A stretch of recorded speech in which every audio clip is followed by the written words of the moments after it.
We are all told that Islam has made many things haram for us. If this long list of haram things is truly from Allah, it should be in His book. The Quran should be full of these rules. It should clearly list them for us. Right? But here is the problem. The Quran actually tells us not to make things haram. It calls that a huge sin. Chapter 16, verse 116 tells us, "Do not falsely say, 'This is halal,' and 'that is haram,' inventing lies against God." The Quran says making things haram, which He didn't, is lying about Allah. So why do we forbid so many things on ourselves when God clearly did not? That is a hard question to face. For most of us, our whole lives have been shaped by a massive list of things we are told are sins. We grow up hearing a long list of no music, no drawing, no silk, no dogs. We are taught that being a good believer means following a giant book of rules that God never wrote. But when you read the Quran from cover to cover, something strange happens. You realize that the list of things God actually forbids is incredibly short. The Quran teaches us something different from what we've been told. In the Quran, the default state of the world is that everything is permitted unless God specifically, clearly, and personally names it as a prohibition. The principle is simple. If God did not say no to it in His book, then the answer is yes. This is the freedom that the Quran gives us, yet it is the very freedom that religious leaders have tried to take away for centuries. The Quran is very clear about who has the authority to define law. In chapter 6, verse 114, God asks a rhetorical question that should end all debate. "Shall I seek other than God as a lawgiver, when it is He who has revealed to you the book fully detailed?" Think about that word, detailed. If the book is detailed, it means God did not forget anything. If a rule is not in the book, it is because God did not want it to be a rule. This verse is a direct challenge to anyone who claims they can add new rules to the faith. If God is the only lawgiver, why do we treat the opinions of scholars as if they are divine commands? And yet we find today that Islam is filled with thousands of extra-Quranic rulings and opinions of scholars that people adhere to strictly as if God Himself had sent them. The question we must ask is, who gave them the authority to do so, when even the Prophet did not have the authority to do this? When we look at what the Quran actually forbids, we see a very specific and limited list. When it comes to food, God does not leave us guessing. In chapter 6, verse 145, God tells the Prophet to say, "I do not find in what has been revealed to me anything forbidden to eat, except for 4 things: carrion, running blood, the flesh of swine, and food dedicated to other than Allah." This is a closed list. The Quran says, "I do not find anything else." This means that all the other complicated rules about sea creatures, or land animals, or specific ways of preparation that aren't mentioned in the Quran are human inventions. They are not God's law. They are just stories made by men. The danger of adding to this list is not just a minor mistake. The danger is very real. The Quran treats the act of making things haram as a form of lying about Allah. Why would anyone do that? Usually, it is about power and control. If a leader can make you afraid of small things, they can control you. They turn a religion of peace into a religion of fear. If I can convince you that your music, your art, your clothing, and your hobbies are all sins, then you become dependent on me to tell you how to live every second of your day. You stop looking at the world as a place of God's mercy and start looking at it as a place of fear.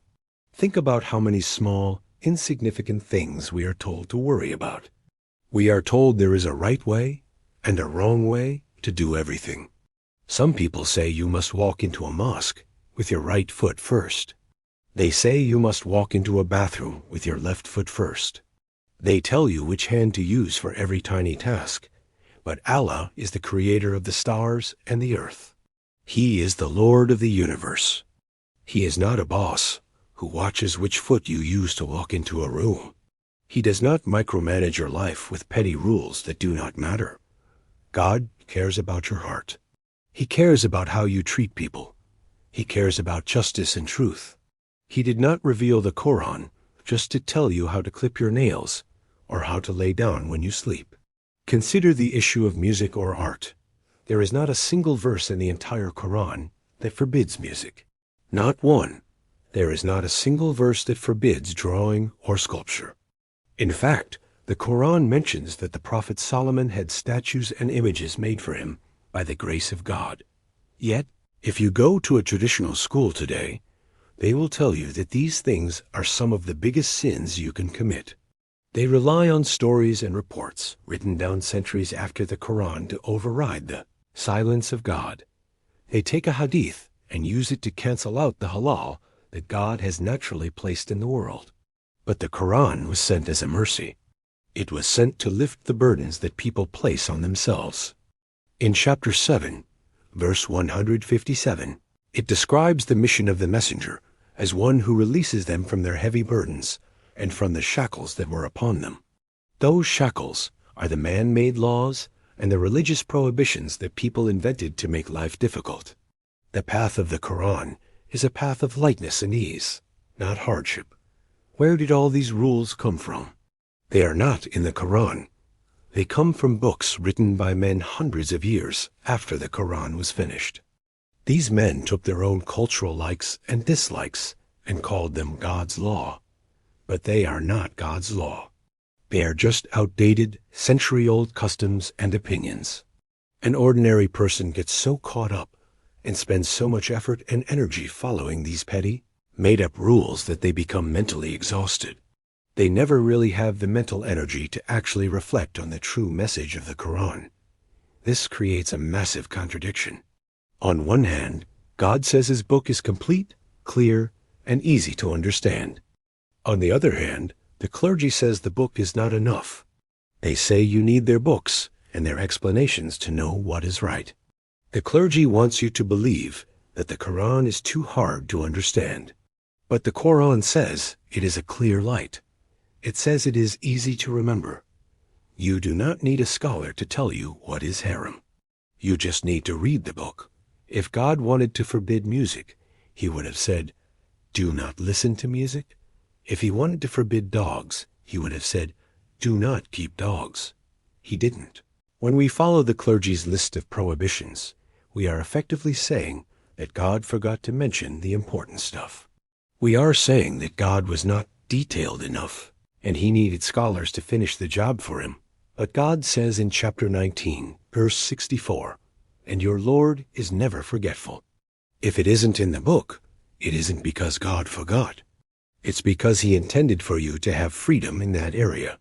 We must have the courage to trust the Quran more than we trust any scholar or narration. We must be willing to say no to the people who want to make our lives small and restricted. If someone tells you that something is haram, ask them for a verse. Not a story, not an opinion, not a consensus of men, but a clear verse from the book of God.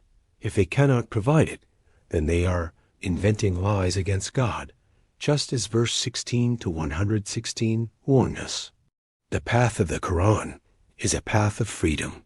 It is a path where you are to enjoy the bounty and blessings of this world that Allah created for us, as long as you do not hurt others, disobey Allah's clear commands, and do not associate partners with him. God wants you to be happy. He wants you to use your mind. He did not give you a brain just so you could follow the rules made by men centuries ago, and those who still tell you that all of this is part of Islam.